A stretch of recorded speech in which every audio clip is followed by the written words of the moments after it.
Čiže rady 11 až 14.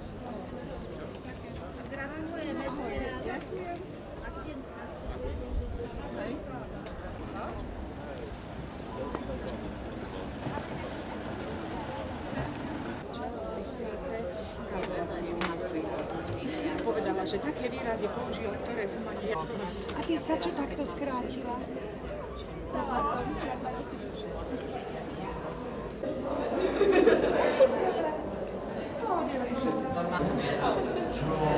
Áno, či vrátiš, ty si optimista. Mariana, naprawdę.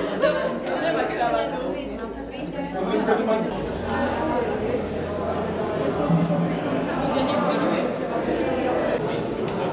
Ešte niekto si tu nedáva veci?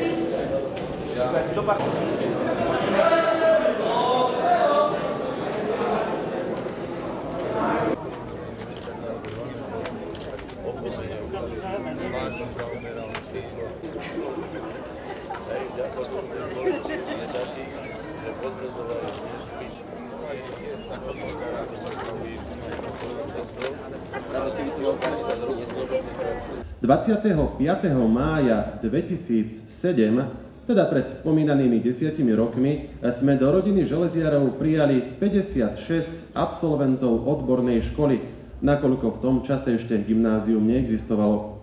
Dnes počet absolventov dosahuje takmer číslo 90.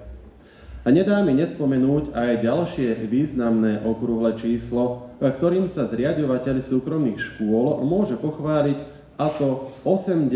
výročie založenia závodnej učňovskej školy. Tradícia výchovy vlastných pracovníkov tak má v Podbrezovej hlboké korene a v poslednej dobe preferovaný duálny systém vzdelávania má v našich podmienkách obrúsené snáď všetky hrany. Doba však rýchlo napreduje a je potrebné na jej zmeny flexibilne reagovať. Treba poznať úskalia a aj predvídať vývoj.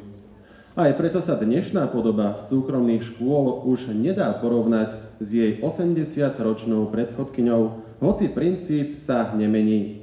Aj vtedy boli učni vedení k poznaniu remesla či pracoviska, no tí dnešní musia poznať oveľa viac.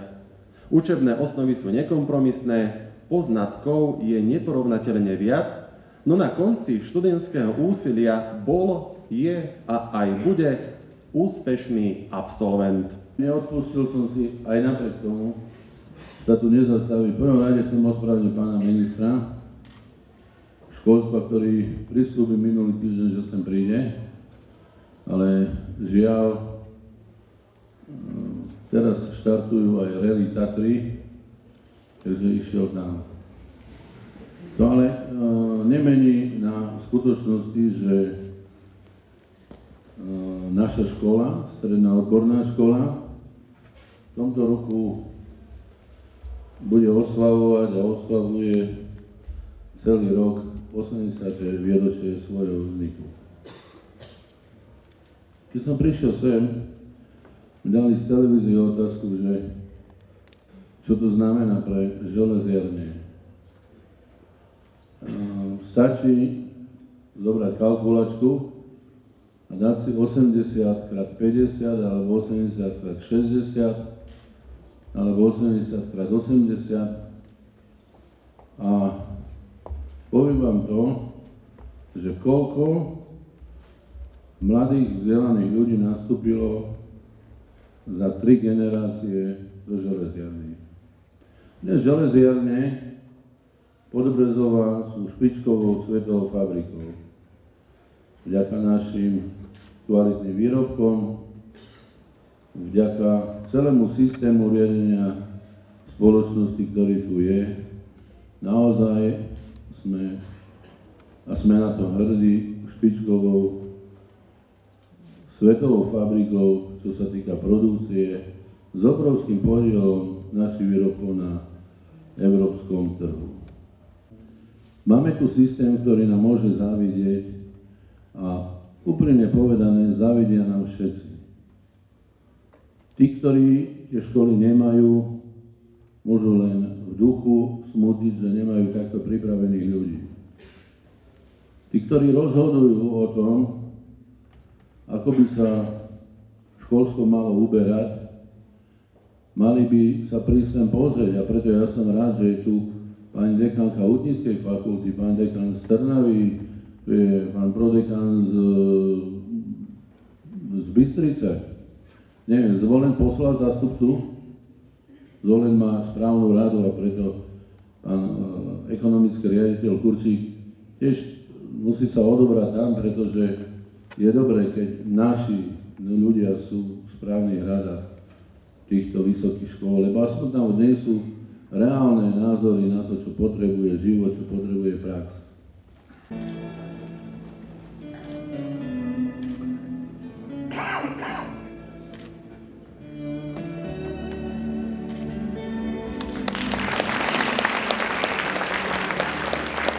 Ďalším oceneným je Peter Caban zo Závadky nad Hronom.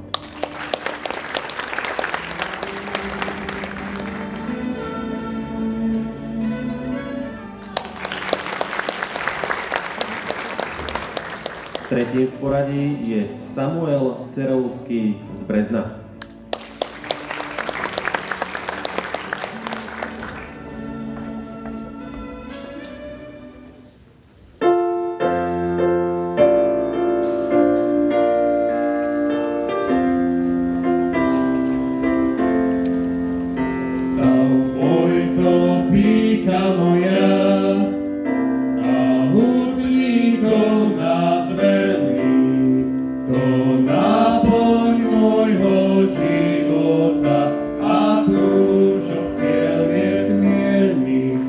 Z mýta podiumierom prišla Dominika Oleríniová.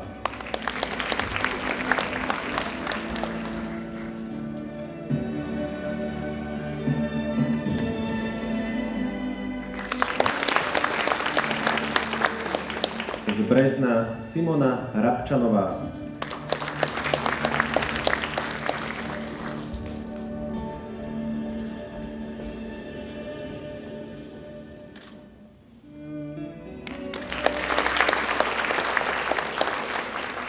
Natália Révesová z Brezna.